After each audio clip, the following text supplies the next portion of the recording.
Juanito, hijo, tienes que ir a Comala. Allí vive tu padre. Se llama Pedro Páramo.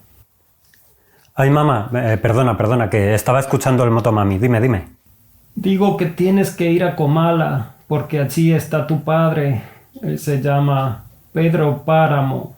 Vale, espera que lo apunto en el móvil, ¿eh? Pedro Paraje. ¡Páramo! Ah, Páramo. Borro. Vive en Comala. Vive en Guatemala. ¡Dije Comala! Ah, Comala, vale. ¿En Comala? ¿En metro se llega bien, mamá? No vayas a pedirle nada. Exígele lo nuestro. Esto no será un asunto de drogas, ¿no? Ay, Juanito, cuando te pones así no hay quien te aguante. Como me levante y agarre la zapatilla verás.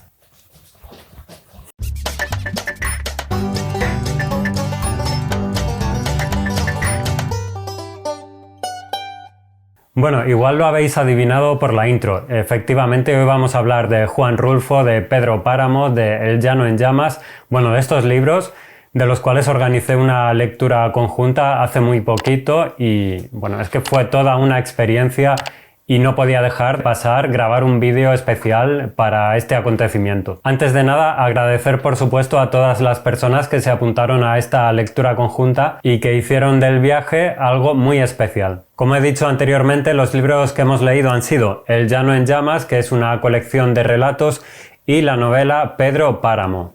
Aquí están los dos, junto a mí. También están aquí en esta versión del país. Bueno, hay muchísimas ediciones publicadas por todo el mundo. El libro que aún me falta leer es El Gallo de Oro, el cual, dependiendo al crítico o a la persona con la que hables, te va a decir que es la segunda novela de Juan Rulfo o que simplemente se trata del proyecto de lo que era un guión cinematográfico. En realidad, ¿qué más da? Se trata de un texto más de Juan Rulfo y eso es incentivo suficiente como para querer leerlo. También he acompañado la lectura con una novela gráfica que se llama así, Rulfo, una vida gráfica, y es de Óscar Pantoja y Felipe Camargo. Es una novela gráfica que trata sobre la vida de Juan Rulfo y que creo que sirve bastante bien para acompañar estas dos lecturas. Os dejaré por aquí alguna imagen de cómo es esta novela gráfica por dentro. A mí me ha gustado mucho y eso, que es un buen libro para acompañar las lecturas de la novela o los cuentos de Juan Rulfo. Bueno, obviamente yo aquí no voy a desvelar nada nuevo sobre Juan Rulfo, sobre Pedro Páramo, sobre El Llano en Llamas.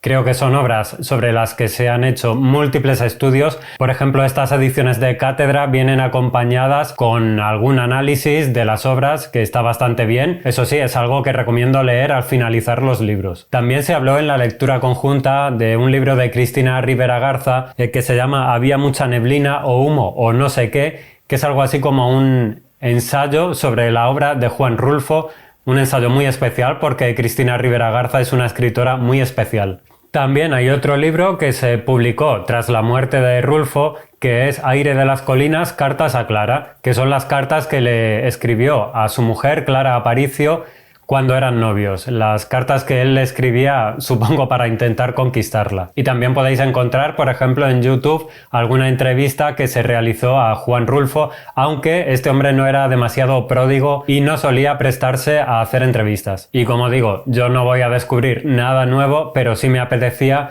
traeros estas huellas, mis impresiones de lo que me ha parecido la lectura de una parte de la obra de Juan Rulfo.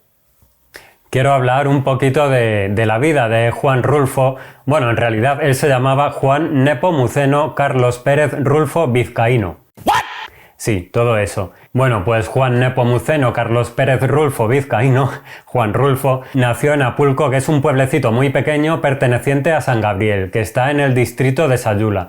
Él nació el 16 de mayo de 1917. Hay que decir que de niño le tocó vivir la parte bastante cruenta de la Revolución Mexicana, que se desarrolló entre 1910 y 1928 aproximadamente, y también las guerras cristeras, entre 1926 y 1929. Las guerras cristeras se detonaron porque el presidente de aquel entonces, Plutarco Elías Calles, restringió los poderes de la Iglesia y limitó los cultos religiosos. Entonces, bajo ese ambiente ambiente belicoso, el padre de Juan Rulfo fue asesinado a balazos por la espalda tras una disputa por unas tierras. Esto fue en 1923. Por desgracia, 4 años más tarde, en 1927, también falleció su madre. Mucha gente dice que de tristeza. Con 10 años y huérfano de padres, a Rulfo le internan en un orfanato, en Guadalajara, donde según sus propias palabras, lo único que aprendió fue a deprimirse. A los 15 años se marcha a Ciudad de México y es curioso porque ya apenas volvería a los lugares donde creció, que sin embargo serían la inspiración para los escenarios que aparecen en sus obras. Rulfo comienza a escribir, pero aparte tiene diversos trabajos.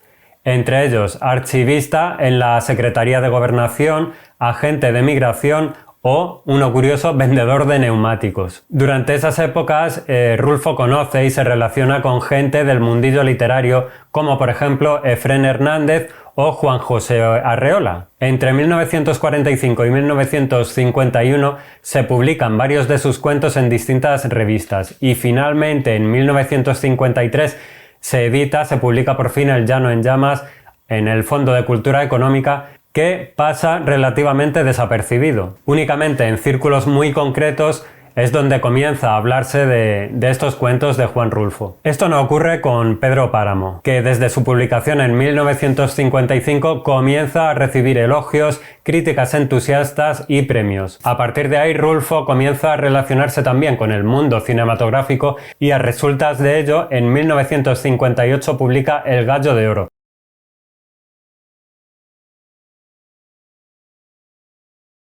que es un texto que deriva de un guión para una película y que, como decía antes, según el criterio al que consultes, es su segunda novela o un proyecto de guión para cine. Hubo otro proyecto de novela de Juan Rulfo que se llamaba La Cordillera, en la que supuestamente trabajaba, pero que nunca pudo ver la luz. Rulfo pasó a la historia sobre todo por estos dos libros, por El Llano en Llamas y especialmente por Pedro Páramo. Por ejemplo, Gabriel García Márquez dice que quedó conmocionado cuando leyó Pedro Páramo y dijo que si él lo hubiese escrito no habría publicado nada más después. Además hay que decir que Juan Rulfo fue un excelente fotógrafo y es una faceta no tan conocida que por suerte parece estar redescubriéndose últimamente. Rulfo finalmente muere en 1986 siendo considerado uno de los mejores novelistas y cuentistas de la historia de la literatura a pesar de su corta producción literaria, y esto es algo realmente remarcable. Me parece el ejemplo perfecto de que no hay que dejar una gran obra o escribir cientos de libros para pasar a la posteridad. Simplemente hay que encontrar la historia en mayúsculas y la escritura también en mayúsculas perfectas.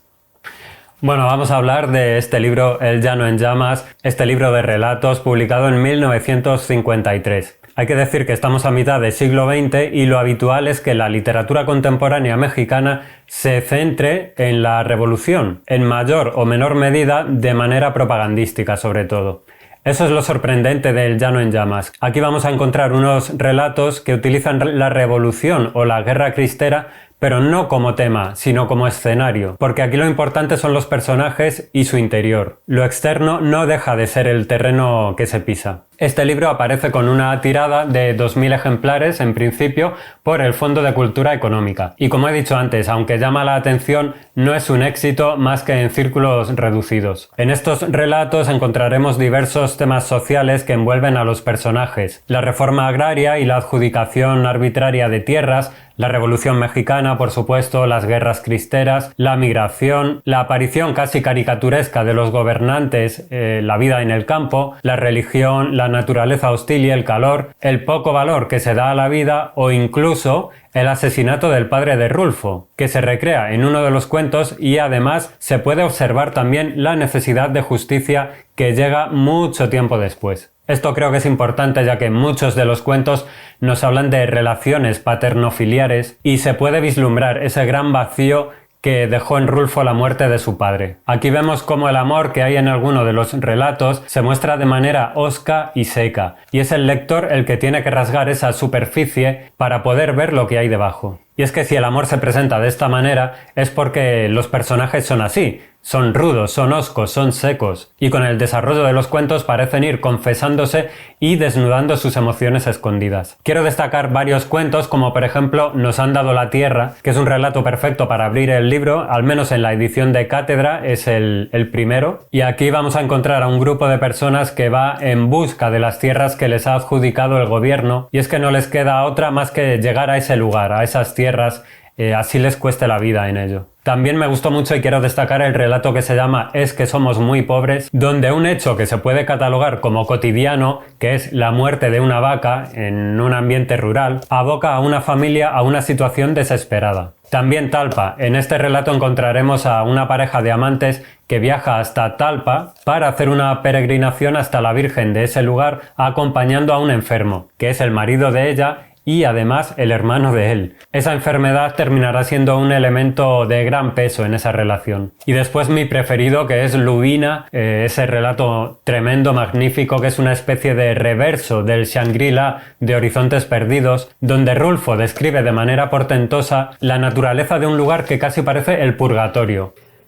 Dicen los de allí que cuando llena la luna, ven de bulto la figura del viento recorriendo las calles de Lubina, llevando a rastras una cobija negra, pero yo siempre lo que llegué a ver, cuando había luna en Lubina, fue la imagen del desconsuelo. Siempre. Yo, por supuesto, en un futuro voy a volver a los relatos del Llano en Llamas. Creo que es una de las mejores colecciones de cuentos que he leído en mi vida y no es para menos. Y pasamos por fin a Pedro Páramo, a esa maravilla, a esa obra maestra de la historia de la literatura universal. Aquí está Pedro Páramo. Hay que decir que la novela comienza con el viaje de Juan Preciado a Comala, a modo de última voluntad de su madre, con el objetivo de conocer a su padre, un tal Pedro Páramo.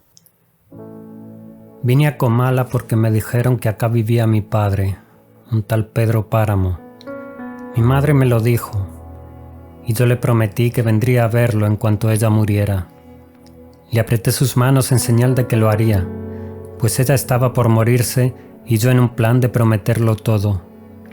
No dejes de ir a visitarlo, me recomendó. Se llama de este modo y de este otro. Estoy segura de que le dará gusto conocerte. Entonces no pude hacer otra cosa sino decirle que así lo haría, y de tanto decírselo, se lo seguí diciendo, aun después que a mis manos les costó trabajo zafarse de sus manos muertas. En el camino hacia Comala se encontrará con el arriero Abundio, que afirma curiosamente también ser hijo de Pedro Páramo, y le guiará hasta este lugar, a Comala, donde según este Abundio no vive nadie. Comala es un gran eco del pasado, es un murmullo que se va repitiendo a través de las voces de sus muertos, es un lugar que blanquea la tierra. Hay que decir que Comala viene de comal, que para quien no lo sepa es el recipiente mexicano típico para calentar, para cocer tortillas. Esto nos sitúa en un lugar donde el calor es infernal, tanto que, como se dice, hasta los que mueren en Comala y van al infierno tienen que regresar a por sus cobijas, que son sus mantas. Hasta la mitad de la novela será Juan Preciado el que nos vaya contando su llegada a Comala y el encuentro que tiene con los personajes que van apareciendo y que nos hacen dudar de si existen o no. Estos personajes van a tomar la voz cada vez con más protagonismo para ir contándonos la historia de Pedro Páramo, que era algo así como un cacique que dominaba el pueblo con malas artes y que únicamente parecía mostrar algo de humanidad hacia su amada, Susana San Juan. El miedo y la soledad, el viento, el lugar, todo ello hará mella en Juan Preciado, que se encuentra en lo que parece un pueblo fantasma, donde las respuestas a lo que busca irán llegando de manera fragmentada. Aquí hay que olvidarse del tiempo y del espacio tal como lo conocemos, así como de una estructura narrativa lineal, para poder adentrarnos en algo muy diferente, único. Y es que Rulfo nos ofrece una concepción distinta del mundo, que nos hará preguntarnos en ocasiones ¿qué es lo que estamos leyendo? ¿Qué nos está contando este o aquel personaje? ¿Quién nos está hablando en ese momento? Pero no os preocupéis porque las respuestas a estas preguntas van a ir apareciendo poco a poco, así que no os asustéis. Rulfo dijo que, sin haber escrito ni una sola página, esta historia a Pedro Páramo llevaba muchísimo tiempo dándole vueltas en la cabeza. Y hubo una cosa que le dio la clave para sacarlo de una vez y poder escribirlo, para desenhebrar ese hilo aún enlanado. Y fue cuando regresó al pueblo donde vivía 30 años después y lo encontró deshabitado. Dijo que en su época, cuando él vivía allí, había unos 7.000, 8.000 habitantes y al llegar 30 años después había simplemente 150 personas. La gente se había ido, así, pero a alguien se le ocurrió sembrar de casuarinas las calles del pueblo, y a mí me tocó estar allí una noche, y es un pueblo donde sopla mucho el viento, está al pie de la Sierra Madre, y en las noches las casuarinas mugen, aúllan, y el viento. Entonces comprendí yo esa soledad de Comala, del lugar ese. Las descripciones del terreno que hay en esta novela y su naturaleza son tan físicas y literales como también metafóricas. Tal vez se pueda achacar un exceso de personajes que aparecen de repente ya bien entrada la novela y nos narran algún episodio que ya está comenzado. Pero pienso que esto no es más que otro artefacto narrativo puesto al servicio de este imaginario que creó Rulfo en este libro. El autor dijo en su momento que esta novela es difícil y que hacían falta 3 lecturas para entenderla completamente. A mí es un libro que me ha alucinado, me ha dejado completamente en shock. Creo que es, por supuesto, una de las mejores lecturas que he hecho en mi vida. Deciros, por ejemplo, que en las lecturas conjuntas siempre cuando terminamos suelo hacer una encuesta para que la gente vote del 1 al 10 qué les ha parecido el libro que hemos leído. En este caso hubo 40 votos, la nota menor fue un 7 con un solo voto y la mayoritaria un 10 con 28 votos, es decir, 28 personas de 40 consideraron que este libro merecía un 10, una obra perfecta. Y bueno, yo creo que hasta aquí llegan estas huellas de estas 2 obras que me han parecido increíbles. Ha sido un viaje tremendo, espectacular. Creo que las palabras se quedan pequeñas ante la magnitud de estas 2 pequeñas obras que son muy grandes en contenido. Espero que os haya gustado el vídeo. Por favor, decidme en comentarios si habéis leído El Llano en Llamas o Pedro Páramo o ambas. Si habéis leído también El Gallo de Oro. Bueno, cualquier cosa relacionada con el universo de Juan Rulfo me lo podéis dejar por favor en comentarios. Muchas gracias por estar ahí semana tras semana. Mando un abrazo tremendo a todo el mundo y nos vemos en un próximo vídeo, que como bien sabéis será muy pronto. Chao.